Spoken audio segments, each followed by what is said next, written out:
Hey everybody, this is Joe Joseph, and this is the DailySheeple.com's News Shot. And holy moly, what a day it is. It's a day in history. For us, we should remember this day, 320 Day. That's right, the day David Rockefeller goes to hell. Everybody should be rejoicing right now. To all you Rockefellers out there, I'm sorry if I've offended you. That Grandpappy Dave is gone down to burn for a while. At least we certainly do hope he burns for a while. And slowly perhaps. David Rockefeller, the New York Times reports, the banker and philanthropist with the fabled family named who controlled Chase Manhattan Bank for more than a decade and wielded vast influence around the world, even longer as he spread the gospel of American capitalism. He died on Monday, 101. I guess that latest teenage heart just didn't do it for him. Time for the old man to go. I couldn't be happier.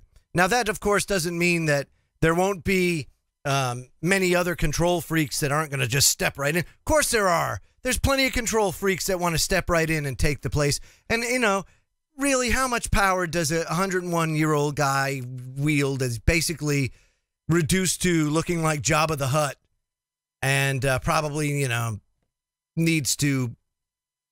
He probably didn't have his faculties too much to be able to run things.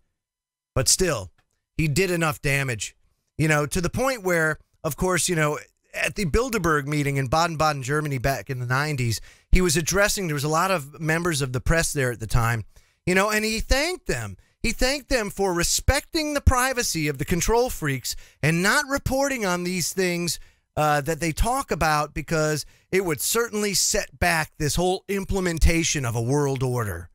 You know, it's not necessarily new, folks. However, they certainly do and are striving to do that. And, you know, what you're going to get with Donald Trump is not what you think you're going to get, a la Teddy Roosevelt, bust up the big corporations, institute tariffs, and a protectionist type of way forward for the United States when it comes to trade, because you understand, or you have to understand, that the game has changed. You know, countries like China, who own 90% of the rare earth element mines in the world, you don't want to piss them off, especially a country like the United States that relies heavily upon cheap Chinese gadgetry and iPhones and anything electronic, computers, you name it. We rely heavily on the Chinese rare earth elements, lithium batteries, things for like the Toyota Prius, the Chevy Volt. They all rely on lithium to be able to have these high capacity batteries. China could really stick it to us and say, hey, look, no problem. We just won't sell you any rare earth elements. Once you do that, and we have to become self-sufficient with regards to these rare earth elements, that means that you're going to have to recycle a lot more. You can't just throw this stuff away. You want to recycle it. And then we would have to go mining for our own rare earth elements, which we don't have many mines because it's a very toxic process to extract some of these elements. And so when that happens, you're going to see the cost of these iPhones, of computers, go up again to what we witnessed in the 80s when, you know, computers really took off. You know, when you had your 8088s and then your 286s, your 386s, yada, yada, yada. When they first came out, these computers were somewhere up in the realms of $8,000 or $9,000 back in the 80s. And that's because you're paying for American manufacturing. Now you're paying for the recycling of old electronics to reutilize those rare earth elements that are in them.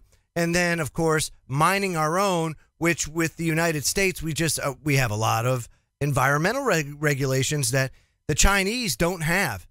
They're not really concerned about the environment so much. Go over there, you can't even breathe. It's crazy. But they could really stick it to us. So Trump is not going to be able to get away with this protectionist type of agenda, but he can only get but so far. And then after that, he's got to draw the line, because otherwise you're talking about doing things to people and having an impact on their lives where it may not really matter as far as from a survival standpoint, like food, water, shelter, but from the culture of convenience. And believe me, folks, people are hooked on the culture of convenience. They are dialed into it. It would be catastrophic. And he knows it. I'm Joe Joseph. This was the DailySheeple.com's news shop.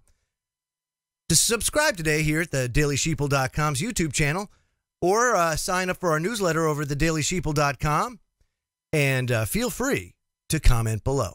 Have a great day, everybody.